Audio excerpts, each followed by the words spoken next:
नमस्कार. ऑनलाईन धाराशिव न्यूजमध्ये तुमचं मनपूर्वक स्वागत आहे. धाराशिव जिल्ह्यातील प्रत्येक महत्त्वाची अपडेट, चालू घडामोडी आणि जनतेशी संबंधित प्रश्न आम्ही तुमच्यापर्यंत पोहोचवत असतो.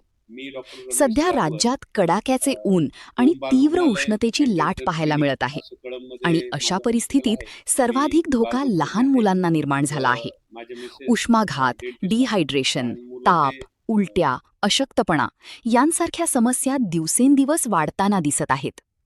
याच पार्श्वभूमीवर आज आपण कळंब येथील ओम बाल रुग्णालयाचे बालरोग तज्ज्ञ डॉक्टर रमेश जाधवर सर यांच्याशी खास संवाद साधला आहे. लहान मुलांची काळजी ओम कशी बाल घ्यावी, रुग्णालय अँड उष्माघात डेंटल क्लिनिक टाळण्यासाठी असं कोणत्या कळममध्ये गोष्टी लक्षात माझं ठेवाव्यात हॉस्पिटल आहे. आणि मी जर त्रास बालरोग झाला तज्ञ आहे तर तात्काळ व काय उपाय माझे करावेत, मिसेस या सर्व डेंटिस्ट प्रश्नांची आहेत. लहान सविस्तर मुलं माहिती ते तुम्हाला या खास मुलाखतीत ओम मिळणार बाल आहे. रुग्णालय त्यामुळे अँड हा डेंटल व्हिडिओ क्लिनिक असं शेवटपर्यंत नक्की कळममध्ये पहा. माझं हॉस्पिटल आणि आहे. अशाच मी ताज्या बातम्या, बालरोग तज्ञ आहे अपडेट्स आणि व महत्त्वाच्या माझे मिसेस घडामोडींसाठी ऑनलाईन डेंटिस्ट आहेत. धाराशिव न्यूज लहान मुलं चॅनलला ते सबस्क्राईब करायला विसरू नका. आतापर्यंत ओम बाल रुग्णालय अँड डेंटल क्लिनिक असं कळममध्ये माझं हॉस्पिटल आहे. मी बालरोग तज्ञ आहे व माझे मिसेस डेंटिस्ट आहे. लहान मुलं ते उपलब्ध आहे. आज आपण उन्हाळ्यामुळे उष्माघात या विषयावर बोलणार आहोत. उष्माघात म्हणजे काय, त्याची प्राथमिक लक्षणं काय, ते समजा ते बचावात्मक म्हणजे प्रिव्हेन्शन करण्यासाठी काय केलं पाहिजे, त्याचे प्रथम उपचार काय, या आणि उन्हाळ्यामध्ये आहार कसा घ्यायचा या विषयावर आज आपल्या मराठवाड्यामध्ये सुद्धा म्हणजे उन्हाचा जास्त प्रमाणात फटका जाणवतो असं मला वाटतंय. तर एक्झॅक्टली ऊन लागणं म्हणजे काय आणि त्याचे होणारे परिणाम म्हणजे काय या विषयावर आज आपण चर्चा करणार आहोत. आणि त्याचे म्हणजे ते टाळण्यासाठी ओळखायचं कसं, ते टाळण्यासाठी म्हणजे प्रिव्हेन्शन काय घ्यायचे आणि त्याचे प्राथमिक उपचार म्हणजे काय करायचे 11 ते 4 या वेळेमध्ये तुम्ही म्हणजे कुठल्याही कारणास्तव असो म्हणजे त्या उन्हाच्या वातावरणामध्ये बाहेर राहणे, त्या वातावरणामध्ये काम करणे, खेळणे, या सर्व माध्यमातून तुम्हाला ऊन लागणार. प्रथम लक्षण याच्यामध्ये काय होईल की हातपायांना गोळे येणे, पोटामध्ये गोळा आल्यासारखं होणे, त्यानंतर समजा लक्षणं दिसायला लागतील, असा दरदरून घाम यायला लागतो.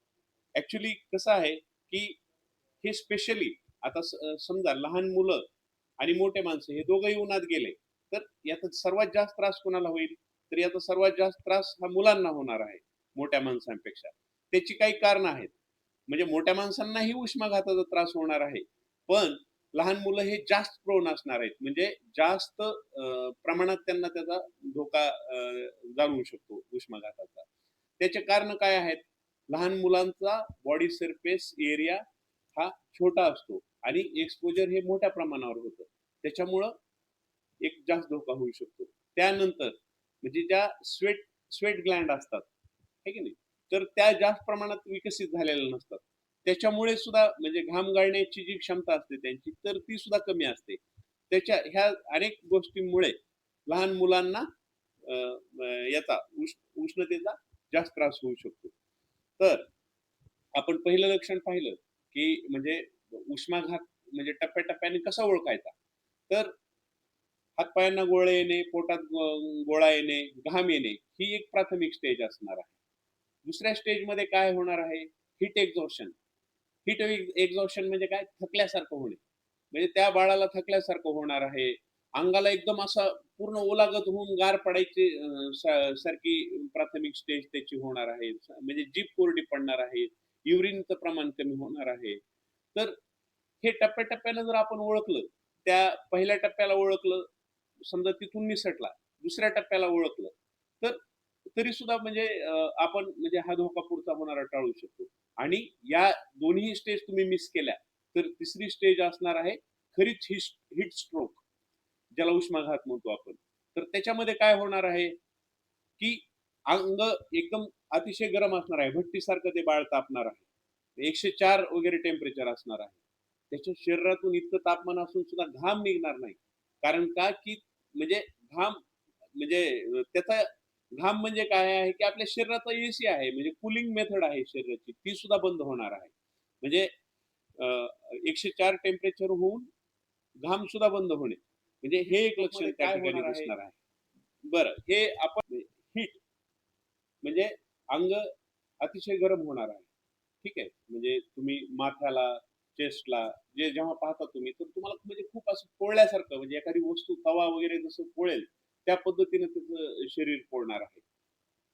एक्झॉशन म्हणजे तो थकल्यासारखा दिसणार आहे. अल्टर्ड सेन्सोरियम म्हणजे तो गोंधळल्यासारखा, चक्रावल्यासारखा दिसणार आहे किंवा गरगरत आहे असं म्हणणार आहे. आणि टी म्हणजे टेम्परेचर, म्हणजे बॉडी टेम्परेचर हे 104 वगैरेच्या पुढे असणार आहे. म्हणजे हे त्याचे उष्माघाताची आपल्याला लक्षणं त्या ठिकाणी दिसणार आहे.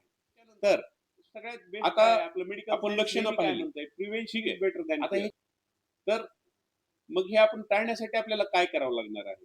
तर थोड्याशा काही गोष्टी म्हणजे जर हलक्याशा जरी काही चेंज केल्या तरी हा धोका म्हणजे आपण टाळू बाळ शकतो. तर जसं बाहेर की जाणार आहे खेळायला, उन्हाळ्यात सुट्ट्या आहेत, तर किंवा आणखी समजा कधी काही मॅचेस असतात किंवा बाबा मला खेळू आपल्यालाही वाटतं त्यांनी खेळायला पाहिजे, तर त्याचं शेड्यूल चेंज करा.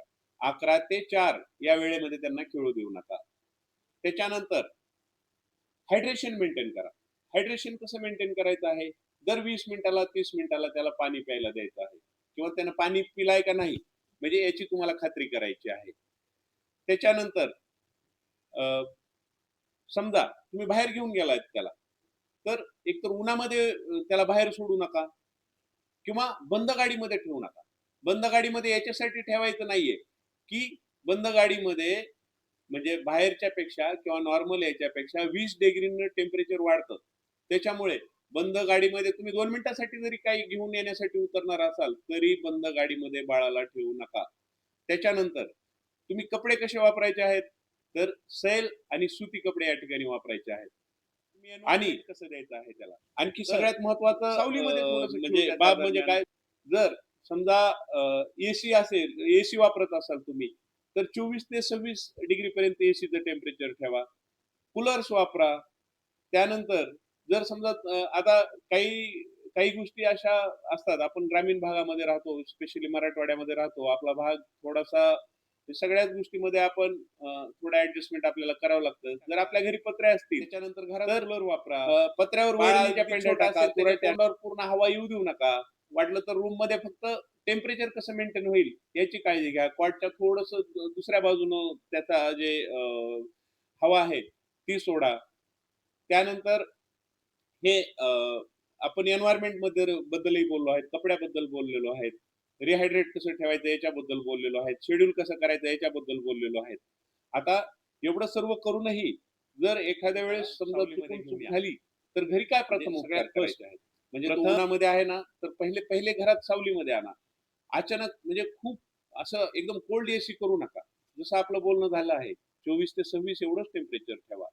दुसरी गोष्ट, आता बऱ्याच वेळा काय होतं, की नाही फार तापलाय, त्याला चक्कर आल्यासारखं होत आहे. तुम्ही बर्फाच्या पाण्यात वगैरे त्याला म्हणजे मर्ज करू शकता, म्हणजे बुडवू शकता. ही चूक करू नका. शरीराचं तापमान 104 तर काय करा, एक ओला परिस्थितीमध्ये तुम्ही घरी पॅरासिटामॉल किंवा जे काही ताप येतं औषध आहे, तुम्ही हे देऊन भागणार नाहीये. कारण का, की हा जो आलेला ताप आहे, तर हा एकदम आतून आहे, सर्व अवयवांपासून आहे. हा वरच्या वरचा ताप नाहीये. त्याच्यामुळे तुम्ही पॅरासिटामॉल देऊनही या केसमध्ये काही फायदा होणार नाही. त्यानंतर काखेमध्ये, जांघेमध्ये त्या ओल्या कपड्याने त्याला पुसा व थोडा वेळ त्या भागामध्ये तो ओला कपडा ठेवा. कारण का, की तिथे रक्तवाहिन्या ह्या उघड्यावर असतात. थोड्याशा म्हणजे सुपरफिशियल असतात आणि त्यामुळे टेम्परेचर थोडं झपाट्याने कमी व्हायला मदत होते.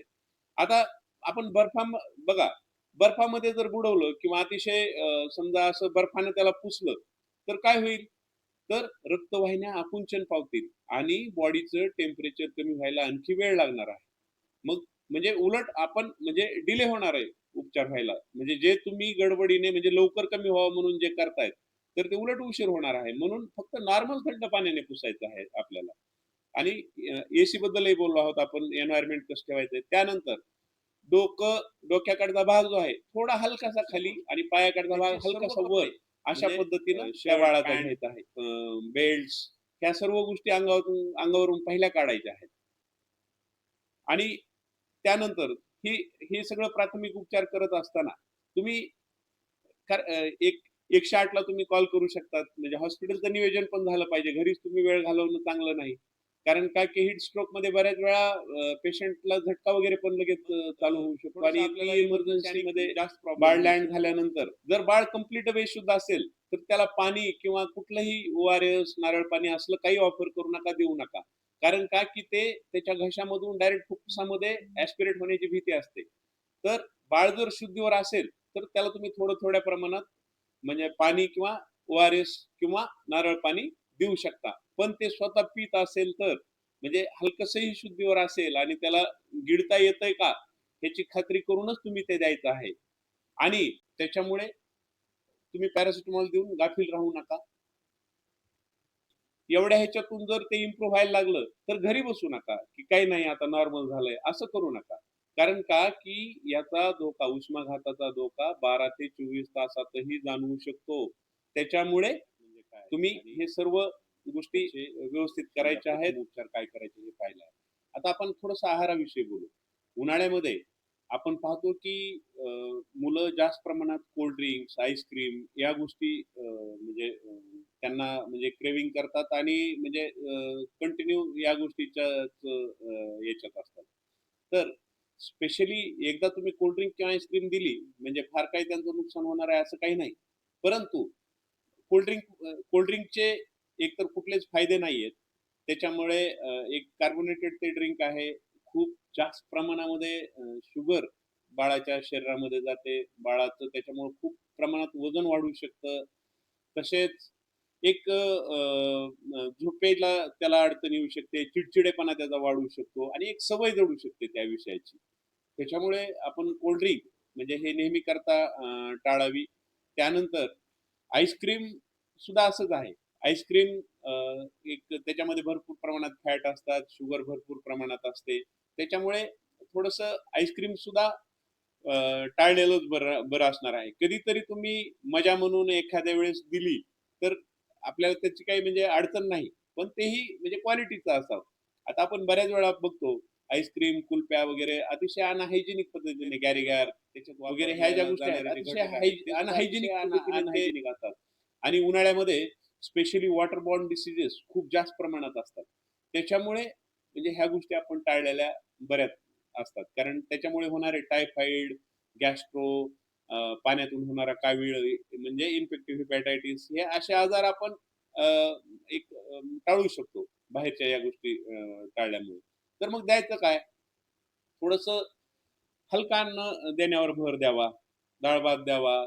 चपाती-भाकरी पण देऊ शकतो. त्याच्यानंतर अधून-मधून मगाशीच आपण बोललोय नारळ पाणी, ORS ह्या गोष्टी, लिंबू सरबत देऊ शकता तुम्ही.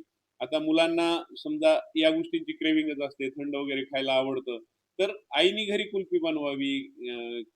म्हणजे समजा घरी आपल्या फ्रिजमध्ये ठेवून त्याची कुल्फी वगैरे बनवावी. आईस्क्रीम त्या घरी बनवू शकतात. घरच्या सर्व गोष्टी वापरून. तर अशा पद्धतीनं एक आपण या गोष्टी ठेवल्या पाहिजेत. मग प्रोटीन्स भेटण्यासाठी दूध घ्यावं, पनीर खाऊ शकतात, अ, मठ्ठा घेऊ शकतात ते, दही घेऊ शकतात. म्हणजे अशा पद्धतीनं एक आहार सर्वजण सुरक्षित राहा, काळजी घ्या. धन्यवाद.